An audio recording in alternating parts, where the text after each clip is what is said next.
everyone, it's Andy from Hobby Headquarters, and I have an exciting new kit to share with you today. Today we're going to be looking at this guy right here. This is brand new from WERK and will be out very, very soon. This is the Sd.Kfz 250/3 in 16 scale. Now, a couple quick things about this vehicle. This is not just the 250/1 reboxed with the antenna and a radio inside of it. This kit has been completely redesigned to be accurate to the real vehicle. And what I'll do is when I take this over to the workbench over there, I will show you the differences. They've actually changed the angles on the back, changed the fenders, changed a whole bunch of stuff as they were going through the production runs. I'm talking about the real vehicle, of course. And WERK copied all of the correct angles and all that kind of things to get a very accurate depiction of the 250/3. Now, of course, the 250/3 is very famous as being Rommel's command radio car, which you can see it's right here on the front with the word Greif on the side. There is multiple different variations you can build. You can build Adler, which is one of the other vehicles, and I believe it's pronounced Igel. Some of the other North African vehicles. North African is one of my favorite genres to model. So as you can see, I've actually built this up as well. So there will be a separate video coming out because I'm not 100% done with it, but at the time of this, I thought I would at least put it in front and let you know that there is a build video coming. And in fact, by the time you're watching this video right now, the build video should be showing up any minute after this as well. So like I said, it's early January right now, so I'm filming all of this stuff in anticipation of the Nuremberg Toy Show, which I will be at this year. So I will be at the Nuremberg Toy Show giving you a full coverage of that, but I was able to get this built up in advance and have the video ready for you as the show is going on. So as of being available, early January, these kits are actually being loaded up on a container ship right now and are on their way to us. So there's a possibility they will be in stock right now in our website as you watch this video. If not, it'll just be a couple of days after this. And if that be the case, it'll be as a pre-order right now on the website on andyshhq.com. But a beautiful kit. As you can see, I put it together. It just falls together. It's incredible.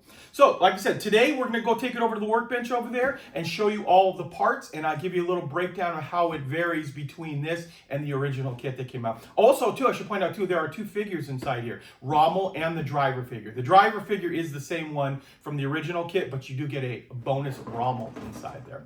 So yeah, that was a long dissertation, but wanted to give you guys the idea of what is actually happening with this. So let's get started.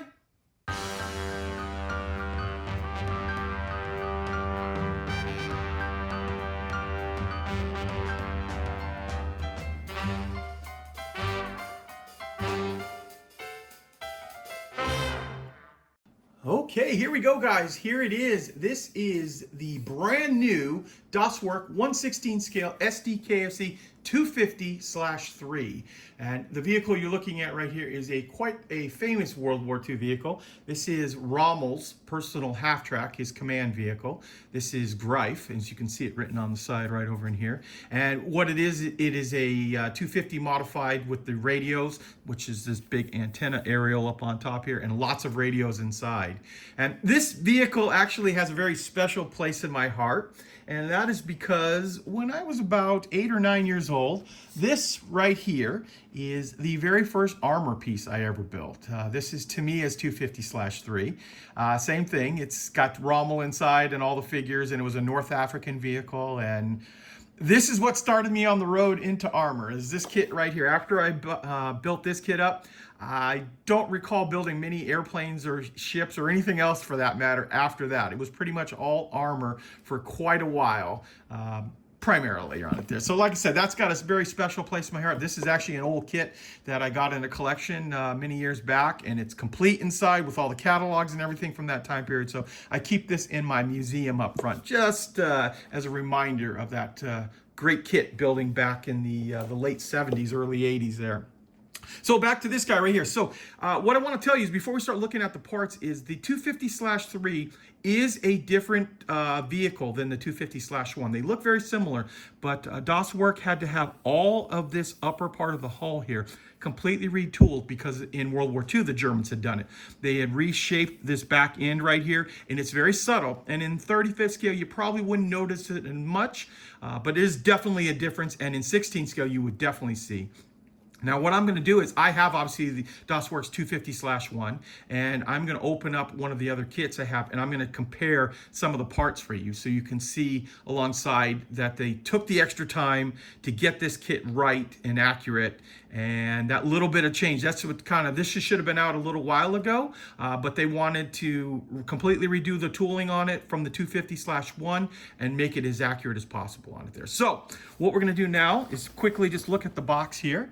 I've got some of the different markings in here. So this is Rommel's vehicle in Libya, and here's his other one, Adler, which is Eagle in German. And of course, some of the gray versions that you can also do in Russia if you want to. Definitely going to do mine in North Africa. We got to pay homage to the old Tamiya kit there. So it is definitely going to be this one right here. Maybe Adler, I'm not sure on it, but more than likely this one right here. So we've got a lot of parts to look at right now. So let's take a look inside. Okay, guys, let's start off with the lower hull. This is a bathtub style hull, and you can see all of the rivet detail on this vehicle. Now this is the same part that is in both kits. The 250/1 and 3 share the same lower hull. That did not change at all. You can see that there. And just imagine all of the work that went into building the real vehicle with all of that rivets, or all of those rivets they had to put on there. Everything had to be riveted together. Next up, we're going to show you another sprue that is universal between the two kits. That is the road wheels here, and I want to get in close and you can see the nice detail on the stamped wheels, right down to the lettering on the rubber. Very nice looking. So you've got those road wheels and things like the seats, rifles, accessories, things like that. So like I said, this is the same in both kits. So if you have the 250/1, this might look pretty familiar to you. There are the suspension arms down there. You will get 2 sprues of that. And like I said, just starting off doing the early sprues here, that match the same, and then we'll get into the stuff that differs between the two. This is our leaf springs. And some of the steering mechanism stuff here, and then of course drive.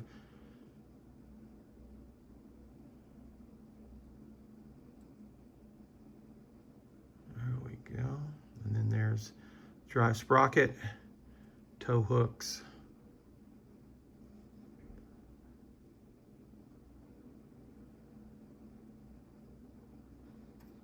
just like that.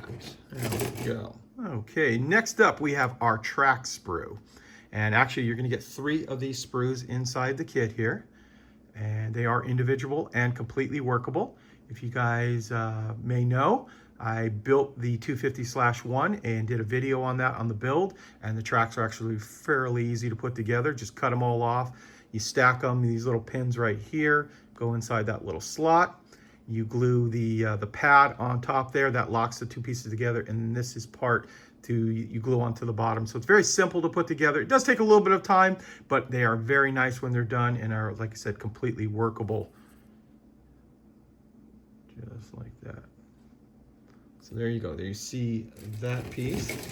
Next up, we have our engine, because there is a engine compartment inside here with an engine. There's parts of that. Here's the engine block.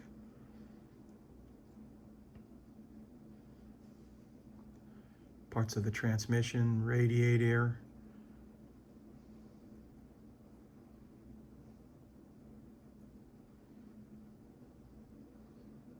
Nice engine detail. That the hoods are openable. All the little hatches on there. So if you want to show off the engine, you have that ability. There's some slide molding done right here.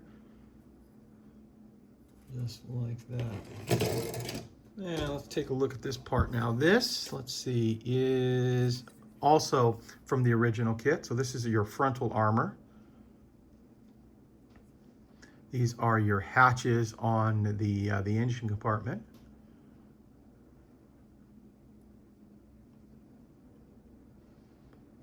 Your no-tech light. These are the side vent hatches to open up for the engine compartment. Some pioneering tools here. You've got the axe, shovel. This is the shield for the MG34, and like with indicators, things like that on it there.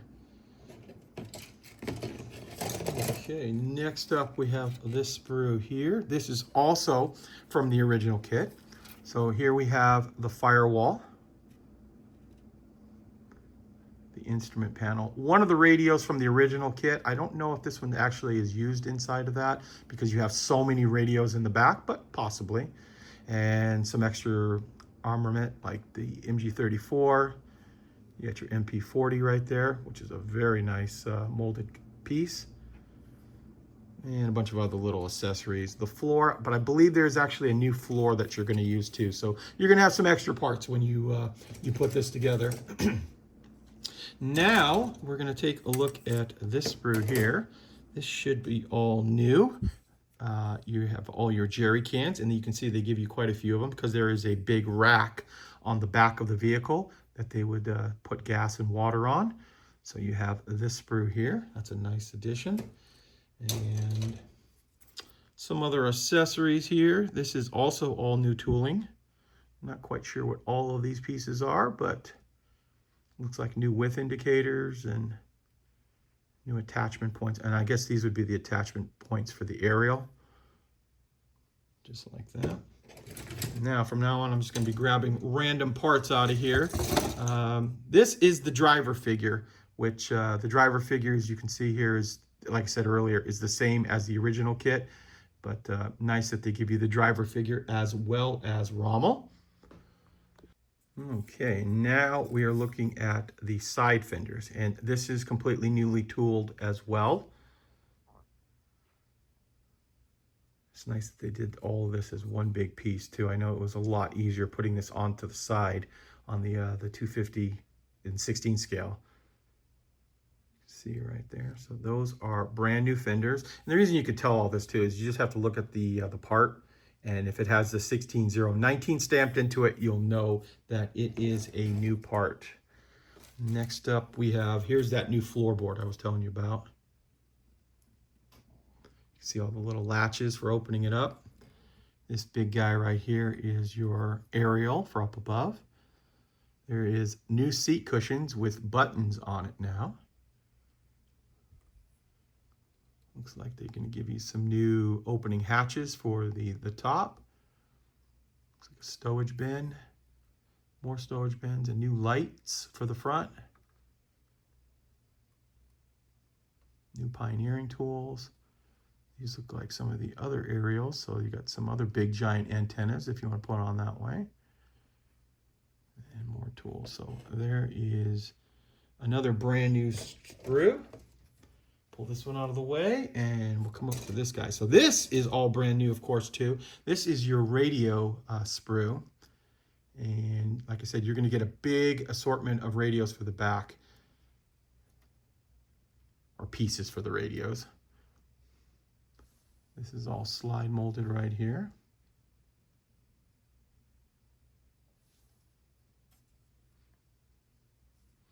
Here's the frames. Give you an idea of size for the back. And the other radios.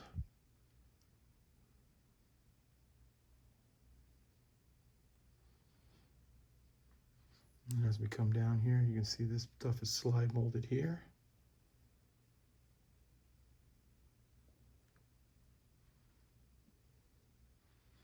Very excited about building this kit too because of the North African. It's one of my favorite things to have to paint because you get to chip it and beat it up, because a lot of the vehicles went into North Africa gray, and were painted desert yellow over it, and then the paint didn't hold up very well, so you see a lot of the gray scratching through on it. It's a very cool process to paint and weather.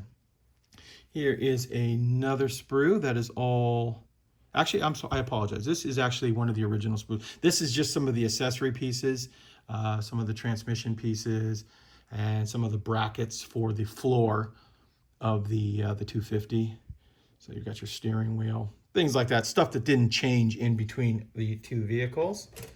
And before we get to the actual hull, the upper hull, I want to show you the Rommel figure. So here is Rommel's jacket. Remember, his knee is lifted on here, and that's why we've got that little indent there.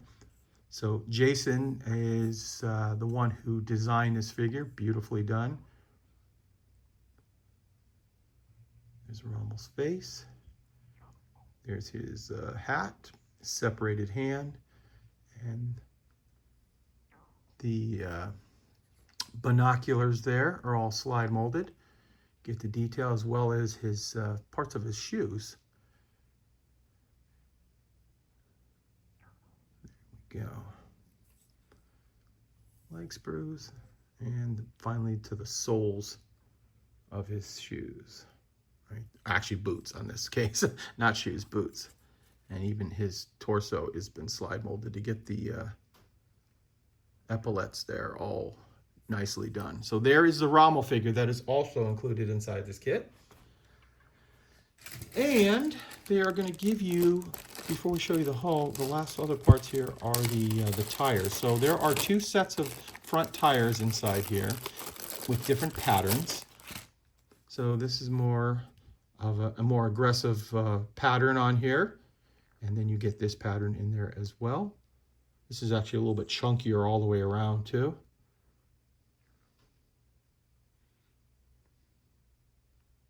Just like that. So those are the 2 sets of tires that also come inside the kit. Okay, now we can take a look at the upper hull, parts for the upper hull. And this is the back section right here. And what I've done is I went and opened up the other 250. And if you look at them side by side, you'll notice that it's just a little bit longer and a little bit different shape. Like I said, it was not a huge difference, but they had to shape it in such to get the radios, from what I was told, in the back. And it is enough that it had to be redone. So this is the original 250 hull. And here is the new molded parts here for the 250/3. So beautifully done. And that, like I said, that is really important, that you take that little extra bit of time and get it really accurately done. 35th scale, it's kind of hard to see, but in 16th, I think you would definitely notice. In fact, I have a 250/1 built up, that when I get this one all built up, we'll put them side by side and show you the difference on it there. And because this gets redone, the top of this also gets redone. So it looks like the other hull, but it does have the different angles. And like I said, you just have to look on the bottom, say 16019, that you know it's the new piece. So here is your upper hull as well. And this fit really, really well together on the other kit. So I have high hopes that this one will be as equally as good, which I know it will be.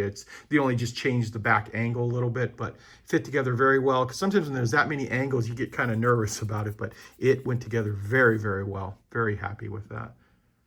And this is where the vision port's going to be on the side there.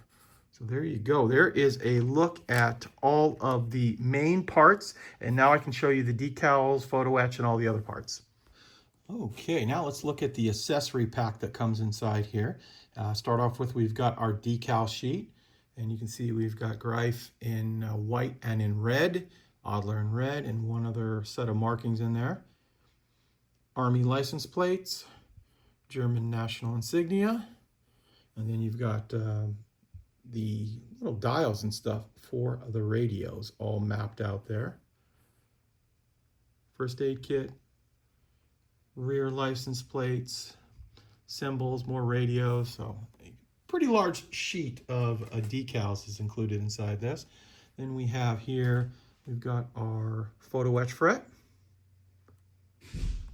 just like that. followed up by a pack of clear parts. We don't really need to open these up, just the clear that you included.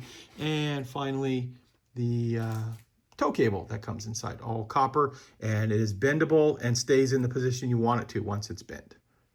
And finally, I will show you the instructions and let you see step by step how the kit goes together, see if it's something you want to tackle. And of course, if you want to see a page longer, you can go ahead and hit pause on whatever device you're watching this on.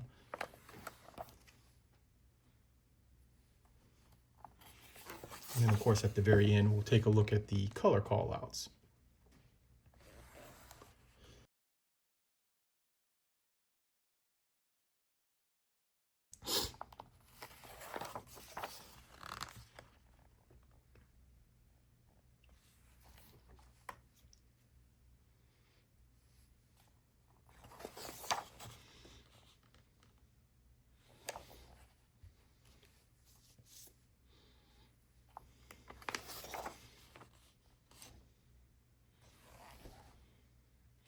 Nice detail on the radio setup for the back.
And finally, we have the Rommel figure, and then that leads right into the color callouts. This is probably going to be the most popular way of doing it, with the gray and the desert yellow color. Here's Eagle, his other vehicle.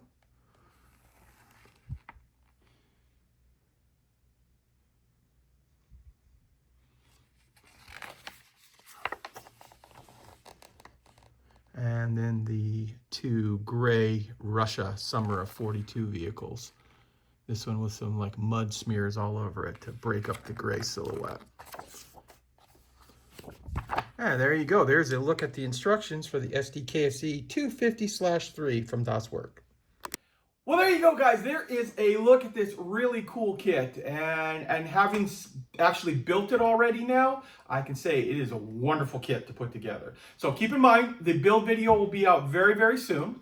You can go over to our website, andyshhq.com, and by the time you're watching this video here, the kit will either be available or pre-order for just a couple of days for it to show up here in the United States, depending on how shipping is right now. So andyshhq.com has these, at least for pre-order, and you can go ahead and reserve one on there right now. Keep in mind too, the build video for this, once I finish all this up, will be up on the website very soon as well. And also keep an eye out for a full coverage of the Nuremberg Toy Show. Very excited to go to that. It's been a dream of mine for a long time, and I'm going to go brave that cold German weather in January, February to bring that to you guys. So guys, I want to take this opportunity to thank you as always for watching, and please stay tuned because I have many more videos coming.